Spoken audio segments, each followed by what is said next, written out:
This is a Google Hangout chat on the 1% property tax cap. Our panelists don't need much introduction, but we're joined today by Tim Eyman and Chris Vance. Why don't you two go ahead and introduce yourselves. Chris Vance, you can go first. Say who you're representing and your involvement with this property tax cap issue. Well, I'm a former state representative, former King County Council member, former Republican State Party chairman. I've been a lot of former things. Today I have 3 part-time jobs, basically. I teach part-time at the University of Washington.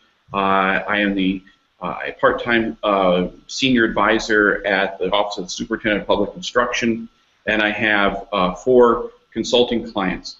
I'm not representing anybody on this issue. It's just as a former county council member particularly, this is this issue of our broken system for funding county governments is just a concern to me. Mr. Eyman? My name is Tim Eyman, and I was one of the co-sponsors of Initiative 747, and in this forum I feel like I represent the 800,000 people that voted for the initiative. I represent Governor Gregoire, who signed it into law. I feel like I represent the 91% of House members that ended up voting for it, including the Speaker of the House, Frank Chop. And I feel like I represent the 81% of the state senators that reinstated the 1% cap, including Representative Lisa Brown. This was at a time where the legislature was overwhelmingly controlled by the Democrats, and really just a handful opposed it. Ed Murray ended up opposing it. Jamie Peterson ended up opposing it. But, you know, they represented, I think, a very small minority of the voters that want it to be, you know, sky-high property taxes in our state. And we think that this is a reasonable limit, and it's a very important point. It's a 1% limit, but they can always go, any government can go above it with a vote of the people. And that's the fail-safe, the safety valve that makes this, I think, a very good balanced policy. Great. My first question to both of you, and to set the stage for readers, is why are we talking about this now? Eyman, you'd say this was settled years ago by both the legislature and by a vote of the people. Chris Vance, you wrote in your recent guest column that state funding has not kept up with the real-world needs of our schools, and school districts rely on local levies and property taxes to fund roughly 1/3 of their budgets. And I would imagine say that funding is inadequate at this point. So Chris Vance, why don't you start and set the scene and explain why we need to lift the property tax cap? Well, the property tax cap is an issue relating to not schools. That's a different issue that we can talk about if we want to get into that. But today, King County and Washington State leads the nation in the rate of property crimes. And the crime rate is rising dramatically in our region. And I think one of the reasons why is quite simply there are hundreds and hundreds of people on the streets right now who just a few years ago would have been in jail. We have empty jail beds, hundreds of empty jail beds throughout the urban part of the central Puget Sound region. Pierce County and Snohomish and Thurston County have built jails they can't even open. And because of that, crime is on the rise because county governments simply don't have enough money to provide basic core services like keep our communities safe. And the reason for that is the largest funding mechanism for county governments is their general property tax levy. That revenue is capped at 1% per year, which is below the rate of inflation, which is causing basically the general funds of our major urban counties to not even have enough money to keep up with the rate of inflation. And after 7 or 8 years of this and the recession, it's having a major impact on basic core county services, particularly the ability to provide public safety.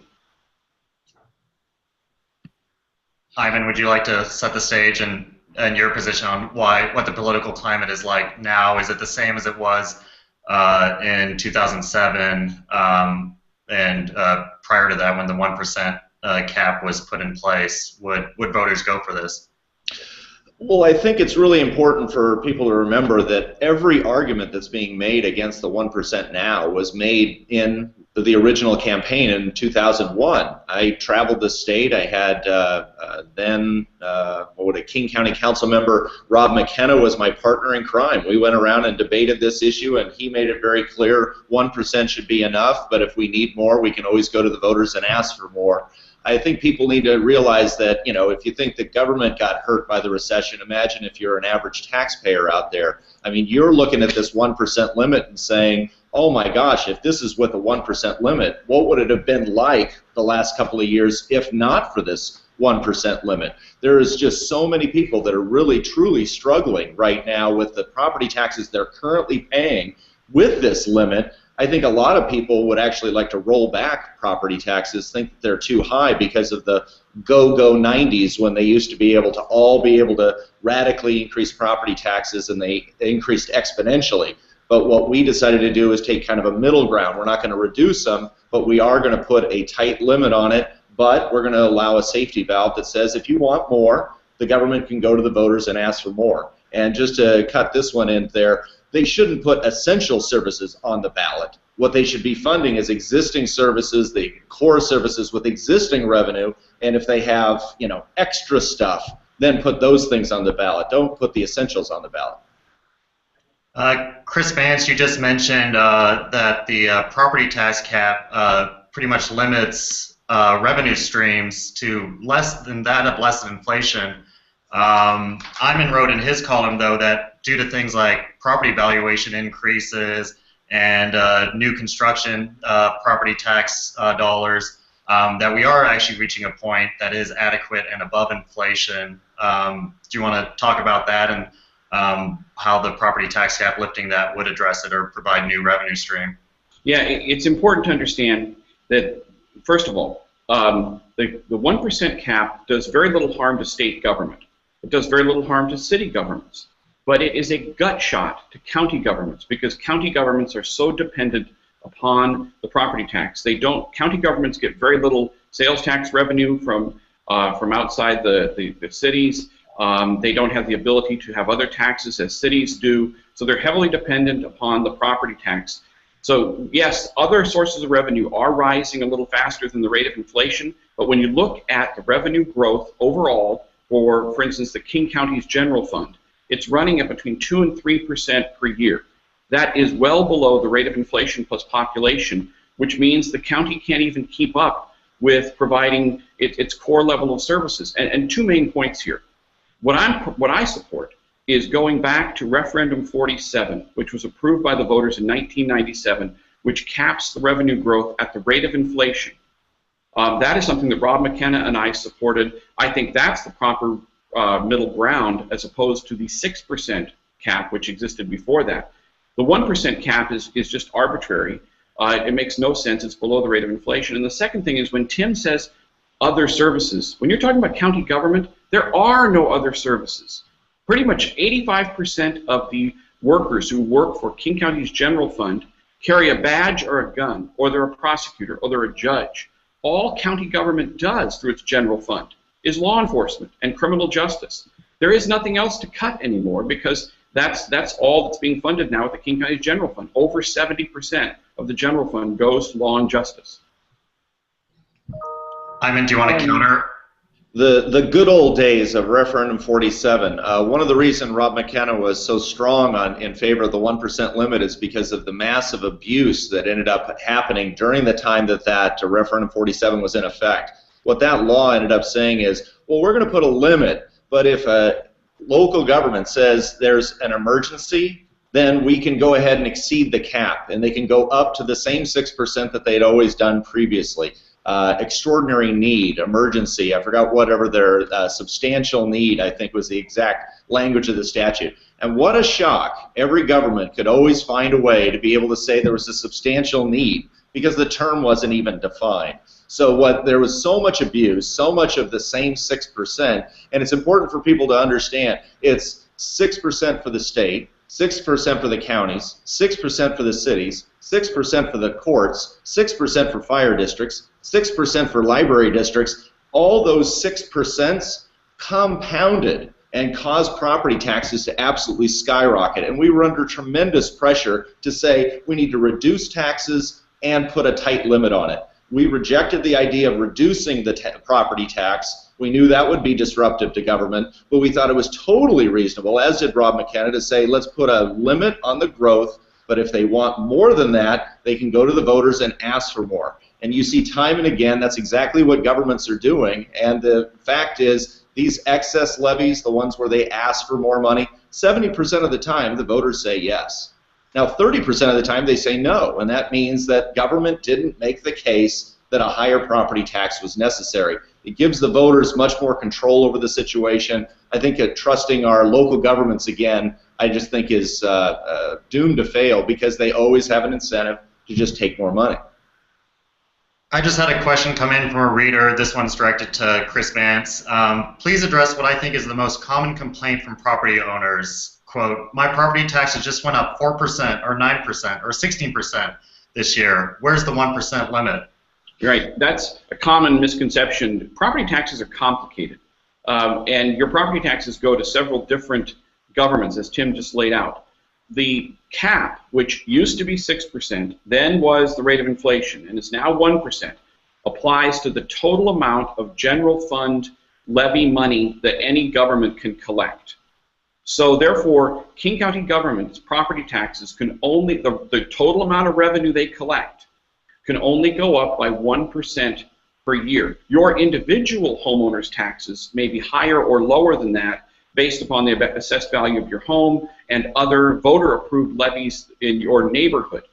But the 1% cap is hard on terms of governments. And what that means is, even if the economy improves, even if property values go up, King County is capped and other counties at 1% growth per year.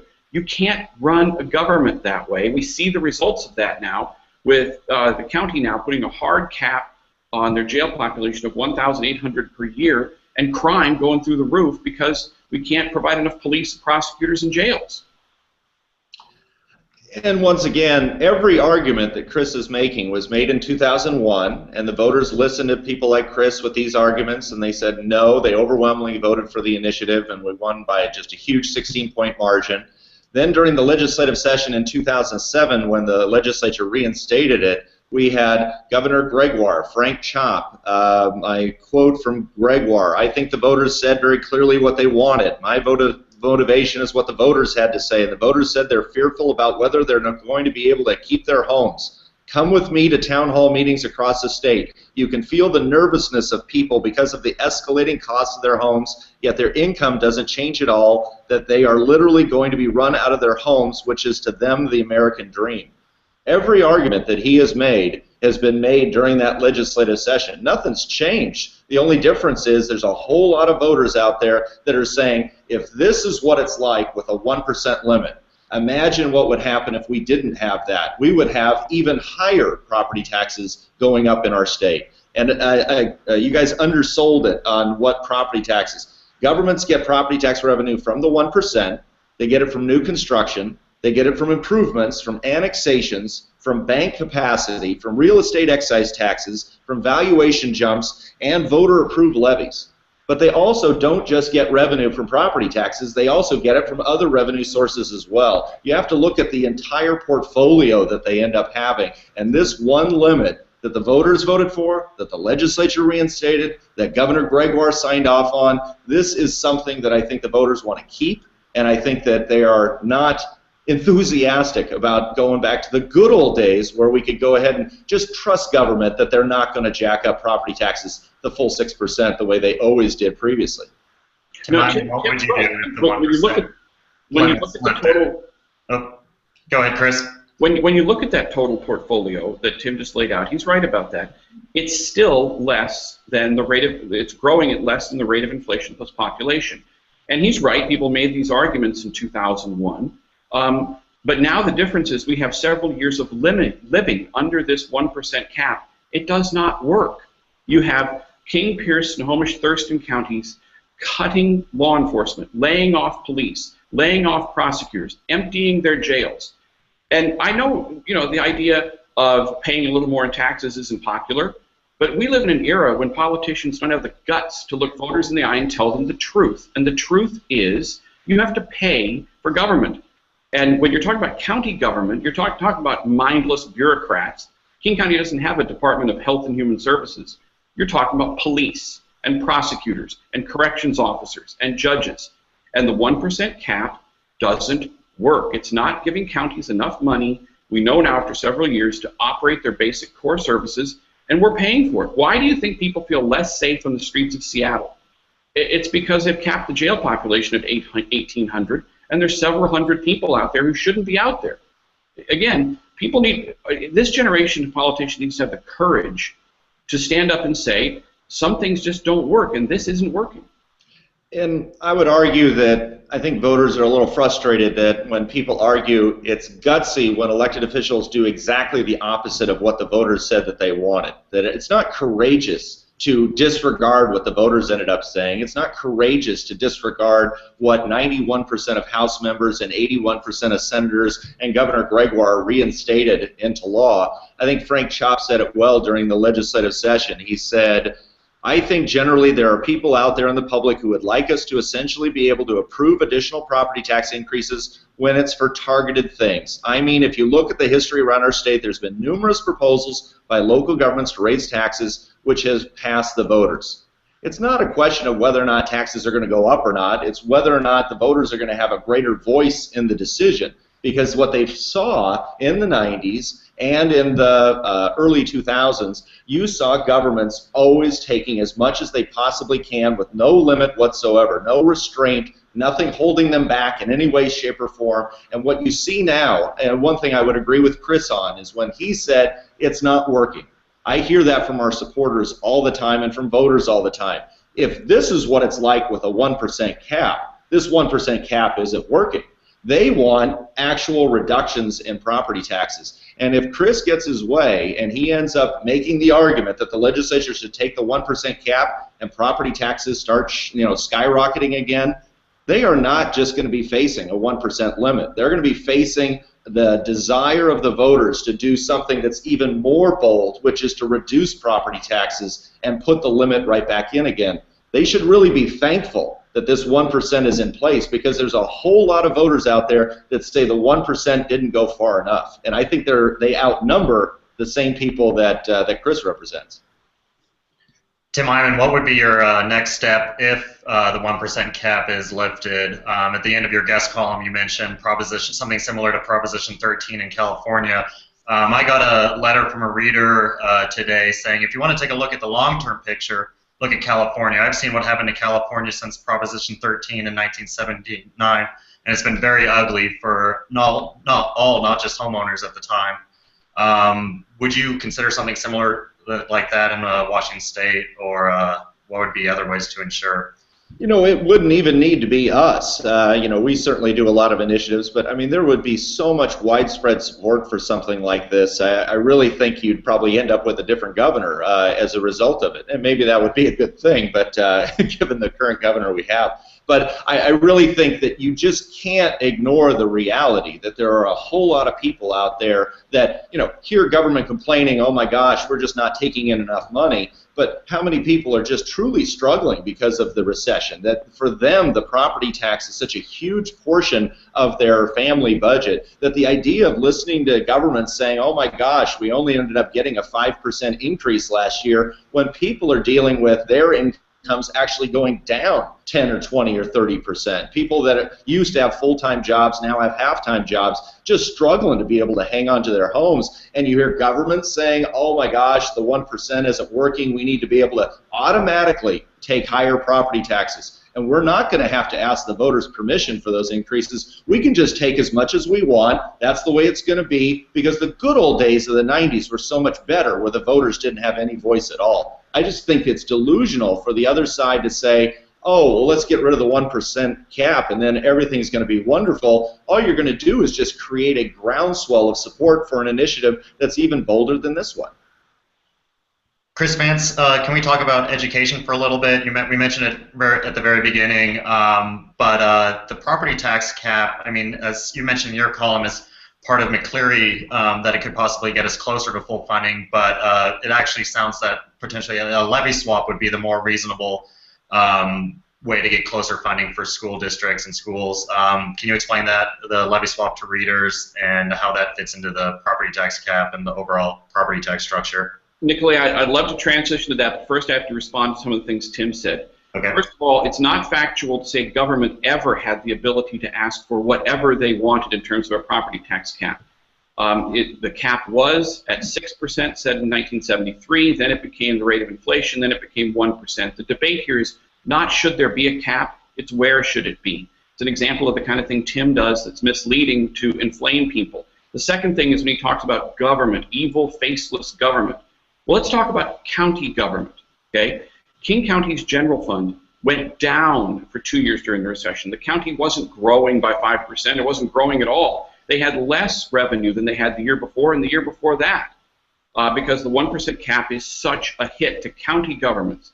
And again, when you talk about government, again, when you talk about county government, you're talking about police and prosecutors and judges and jail guards and virtually no one else. King County has fewer employees today than they used to have. The government's gone smaller, is providing less services because the 1% cap is, the 1% cap is okay for other levels of government, but it is debilitating for county government. And I would love to see if Tim could actually engage on talking about the truth about county government in our urban areas. But we want to shift over to education. Well, and let me respond to that before we shift over, is that Port of Seattle raised property taxes after we passed the 1% limit. They raised it 37%. That was the Port of Seattle. There are many governments, because of bank capacity, which allows them to be able to exceed the 1% without a vote of the people. It has consistently been found that there are governments that end up even exceeding the 1% without a vote of the people because of this bank capacity. The legislature had the opportunity to be able to get rid of that loophole in this law when they ended up doing it in 2007. So Chris is not telling the truth when he said, oh, no, governments never increase property taxes in excess of 6%. They did it consistently whenever they thought they could get away with it. And I think it's really important for people to understand the 6% limit, the good old days, was skyrocketing property taxes. That is not an exaggeration. And with the limit that we have now, government still gets all this revenue from other revenue sources, but every single time Chris refuses to acknowledge anytime they want more revenue, they can go to the voters and make the case that more revenue is necessary. Seattle does it consistently, and they consistently get the voters to vote for it. Why the heck can't King County do it without getting rid of the cap altogether? So in the context, let's move over to the levy swap and funding education, which is the most pressing need for the state legislature this session and in the coming years. It seems to me it's the perfect middle ground for actually a revenue neutral approach to meet or get closer to full funding of McCleary without actually lifting the property tax cap. Chris Vance, can you start and explain how that relates to how you see the property tax cap and how it fits the overall structure? Yeah, the cap is not an issue here. This is a different issue, but it's still property taxes. The Supreme Court has ruled properly that it is unconstitutional to fund our schools with levies, because in Washington State we've never tolerated the situation of rich school districts and poor school districts based upon local funding. So school districts, unless the Supreme Court backs down, school districts are going to have to stop using levies to pay their teachers, run their buses, everything else. Then what do you do with that? We have two choices, basically. We can leave levies really high, and school districts can use it for really beautiful band uniforms and gold-plated basketballs, I guess. Or we can cut levies and give everybody a property tax cut while we're funding and trying to fund basic education. The smart thing to do, an idea that's been supported by Republicans and Democrats, is what's called a levy swap, which is where you dramatically lower the levies being paid into local school districts and at the same time raise the state share of the property tax. It's not more money for schools, but now the money's coming from the state. So it is a stable and uniform system, which is required under Article 2, Section 9 of our Constitution. I think that the levy swap is not the complete answer to the McCleary decision, but it's where the legislature should start. It's being discussed in Olympia, and again, it's been supported by Republicans like Rob McKenna and Senator Joe Zarelli, and Democrats like Representative Ross Hunter. I think it's critical. I don't know how we ever get to McCleary compliance without this sort of levy reform. And I think, obviously, it makes it really difficult for Chris to make those arguments when the governor of our state ridiculed the idea of a levy swap, that he said it was just a complete scam, that he was completely against it. You can't get a law in this state unless the governor's on board. He can name all the Republicans and the Democrats in the world that think this is a great idea. There's a whole lot of them down in Olympia are extremely uncomfortable with this idea, and having the governor running on and ridiculing somebody that was in favor of it, I think it's fair to say that this idea is very unlikely to occur unless we're going to have Jay Inslee saying one thing before the election and doing something totally different, which he seems to be becoming in a habit of. But I think there is some argument that is going to be difficult for them, is we're going to raise taxes on some people and we're going to lower taxes on other people. And I think that's really going to be a really heavy lift on the people that you're going to be raising property taxes on, because guess what? Property taxes are really high in this state already, even with the 1% limit. And for the idea of suddenly you're going to raise a bunch of property taxes on people and that there isn't going to be some kind of negative reaction to that, I think is unlikely, especially when you have Governor Inslee saying this is a silly idea that he opposes. Tim Eyman, you just said that property taxes are really high in this state, but according to the Department of Revenue, we're actually kind of middling in the country in terms of our property taxes per personal income. We pay about $30 in property tax per $1,000, whereas states like New Hampshire, New Jersey, Vermont at the top pay about $55 to $60. Do you think that there is actually room, and as our economy grows in this state, for more burden, and it actually makes the case that maybe the 1% limit is too low? Once again, if they want to raise property taxes more, they can go to the voters and ask for more. If they frankly want higher sales taxes, they can go to the voters and ask for more. If they want higher B&O taxes, business taxes, they can go to the voters and ask for more.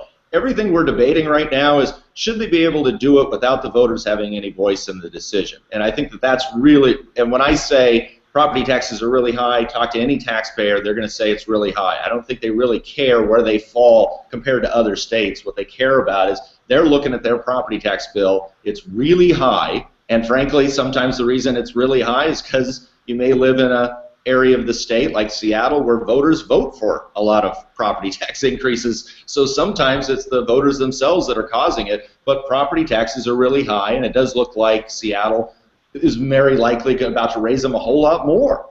So if you want high property taxes, you found a great state for it. But I think you want to have some kind of limit on the increases and have the voters have a little bit greater voice in the decision making, because when it's all in the hands of the government, they're always going to take the maximum amount and sometimes exceed the maximum amount that they're allowed by law to take.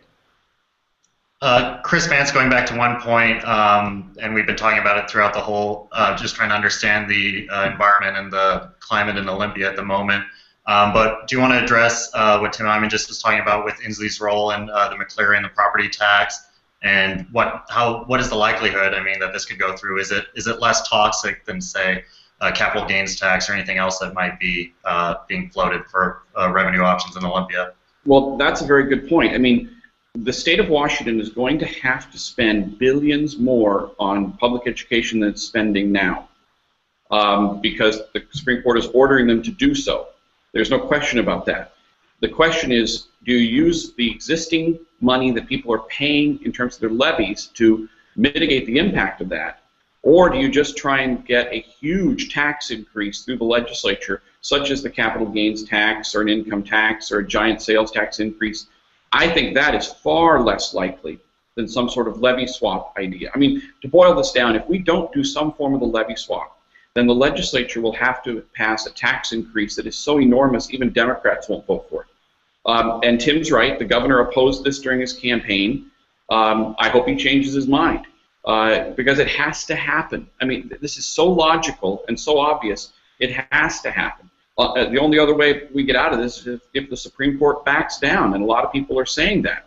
But the bottom line is you cannot use levies to fund our schools. We're spending roughly $2 billion a year on levies. What do you do with that money? I mean, what makes sense is to move it over to the state so it can continue to fund schools, but do so in a way that is allowed by the Constitution. And the thing I would just quickly add is that there are many people down in Olympia who have made the obvious observation that the state budget is going to be over $3 billion higher than it was the last cycle, and that they should use that $3 billion to use a whole lot of it in order to be able to fund the McCleary decision. Andy Hill, probably one of the leaders down there, is advocating 2/3 of all new revenue should continue to go toward education. I mean, there are a lot of people, including Randy Dorn's office, which Chris represents, that say, no, we need to raise taxes a whole lot more than that. Fortunately, there's a lot of people down in Olympia that seem to believe that maybe $3 billion, ought to be enough, or at least a large portion of it ought to be enough. But once again, if that's not enough money for them, if $3 billion, a huge increase from over the last budget, isn't enough, they can always go to the voters and ask for more. They don't have to just jam it down our throats and do it without letting the voters have some kind of voice in such a critical decision, as there's no decision the government makes that has a greater impact on our lives than their ability to take more of the people's money. I just think, and many voters clearly think, that it should have a greater voice of the people themselves on these critical decisions. Okay, we're out of time for this chat, but if either of you have any closing statements you'd like to say before we leave? I think I just gave one, so Yeah. Chris?